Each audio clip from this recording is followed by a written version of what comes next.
En 2019 se cumplen 80 años del fin de la Guerra Civil Española y el comienzo del éxodo de miles de ciudadanos españoles.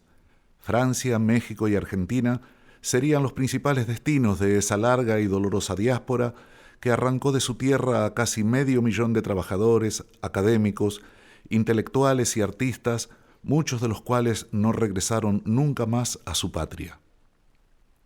A través del proyecto Transterrados, el Centro Cultural Parque de España intenta recuperar ese capítulo de la memoria histórica en una suerte de homenaje a aquellos migrantes, a esos expatriados que, aún viviendo el exilio como un profundo y penoso drama, continuaron trabajando no solo en la recuperación de la democracia en España, sino haciendo importantes aportes al desarrollo académico, político y cultural de los países que les dieron acogida.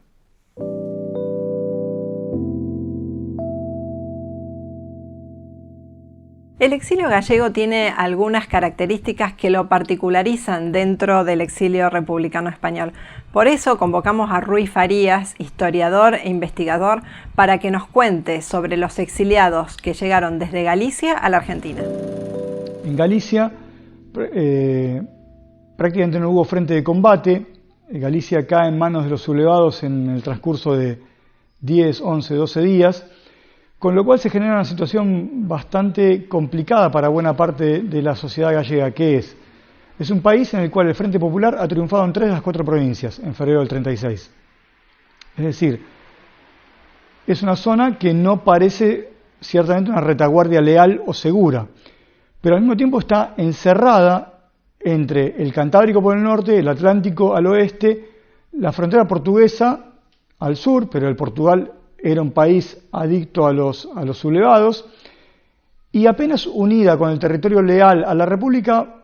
hasta el año 37, cuando cae el Frente de Asturias, es decir, por poco tiempo. Con lo cual, lo que ahí se genera es lo que algunos han llamado una ratonera, en la cual quedaron encerrados miles de hombres y mujeres que tenían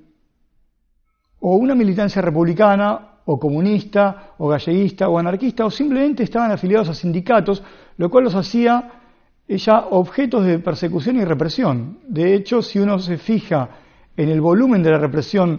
franquista en Galicia, es sin duda una de las más numerosas y más crueles de toda la península. Hay contabilizados más de 5.000 víctimas de la represión legal o paralegal en un territorio en el que no hubo frente de combate. Es muy difícil establecer un número preciso de la cantidad de exiliados españoles que han llegado a la Argentina. Las estimaciones varían entre los 2.500 y los 10.000 personas,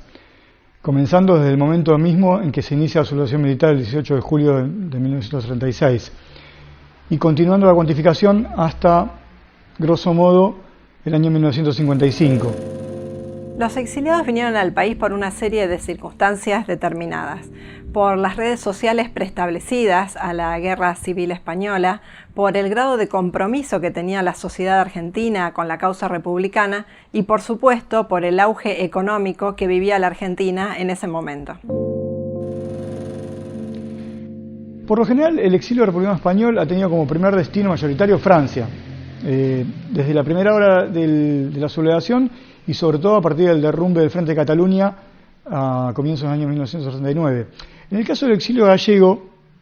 es un tanto distinto, porque ahí ocurre un fenómeno que resignifica las distancias.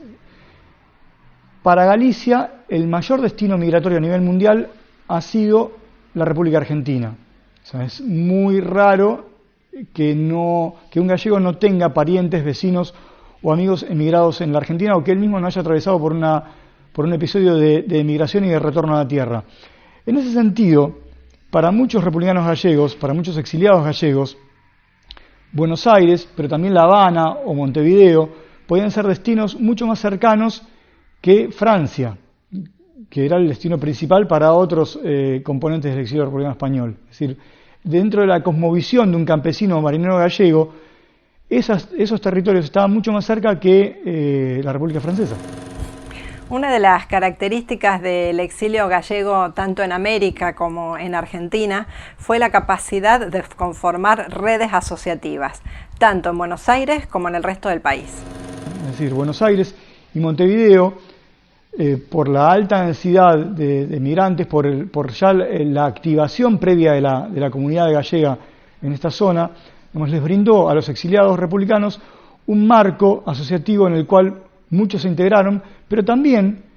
llegaron a constituir un tejido propio. Es decir, en Buenos Aires y Montevideo funcionó, por ejemplo, el Consello de Galiza, que fue lo más parecido a un gobierno gallego en el exilio y que fue creado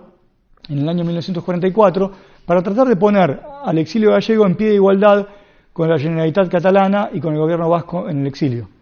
La inserción laboral de los exiliados gallegos en la Argentina fue variada. Hay una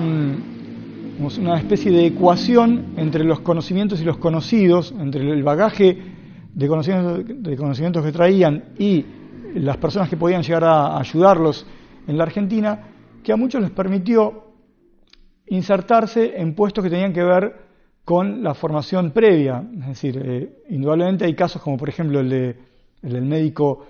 Gumersindo Sánchez Guisande, que había sido decano de la Facultad de Medicina de la Universidad de Zaragoza, que con el paso del tiempo llegó a ser también un importante profesor dentro de la carrera de Medicina de la Universidad de Cuyo. Pero también es cierto que otros tuvieron que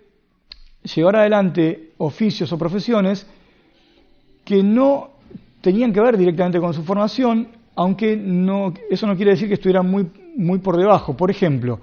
es un caso muy interesante el de la cantidad de exiliados gallegos que trabajaron en editoriales argentinas, en un momento de boom editorial como nunca antes conoció este país. En particular el caso de la editorial Atlántida. Muchos de ellos trabajaron, por ejemplo, en la colección Villiquen y en otros libros de la editorial. Y también hay casos de otros exiliados que se ganaron la vida con lo que buenamente encontraron. Algunos se dedicaron a la gastronomía, otros fueron empleados de oficina, otros desarrollaron labores contables, es decir, de todo aquello que les permitía sobrevivir en unas condiciones más o menos decorosas. Si tuviéramos que mencionar a una personalidad, a un artista destacado dentro del exilio gallego en la Argentina, sin dudas ese nombre es Luis Seoane, un artista universal para Galicia y sin duda también un artista muy argentina. De hecho, Luis Seoane es una personalidad, casi podríamos decir, disputada por ambos países. Y que además me resulta particularmente interesante por su doble rol de agente cultural fundamental, tanto para la cultura gallega como para la argentina. ¿Por qué lo digo? Porque si la lengua gallega sobrevivió como vehículo de cultura escrita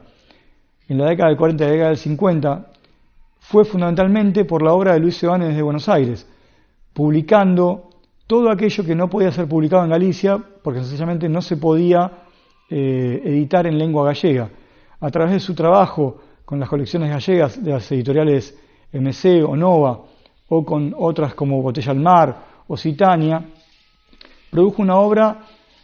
inconmensurable para la cultura gallega y al mismo tiempo también para la cultura argentina, como por ejemplo con la colección Mar Dulce en la editorial Nova, donde vieron la luz algunos textos de importantes personalidades de cultura argentina que recién en ese momento estaban despuntando. La Federación de Sociedades Gallegas de la República Argentina es sin duda una de las entidades más importantes en lo que hace a la vida asociativa de los gallegos en el país, pero eso es particularmente relevante en el caso del exilio, ya que esta institución acogió a muchas de esas personalidades exiliadas y en ellas la voz de estas personas se amplificó y llegó incluso a Galicia. Es decir, desde esta casa se publicaron y se emanaron discursos y se realizaron acciones que repercutieron no solo en la comunidad gallega organizada, es decir, en la colectividad, sino también en el resto de las comunidades gallegas en América, en las exiliadas y en la misma Galicia, donde, por ejemplo, la prensa y los libros editados por la Federación llegaban de manera clandestina y mantenían viva la llama del republicanismo y del galleguismo que encarna esta casa.